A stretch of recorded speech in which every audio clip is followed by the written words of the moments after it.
Hello guys and welcome back. In today's video I will show you a free AI tool to remove watermark from images from your mobile. So let's start this video. This website is called watermarkremover.io. You have to open your Google Chrome browser and search for that. This website is totally free and you will get the same image quality after removing of watermark. When you will open this website, you will get this interface in your mobile.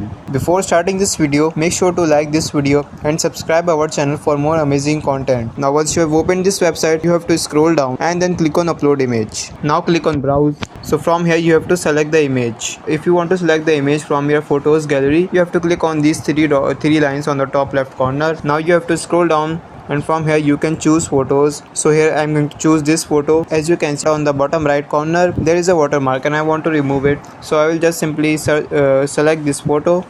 After selecting the photo you have to wait for a few seconds.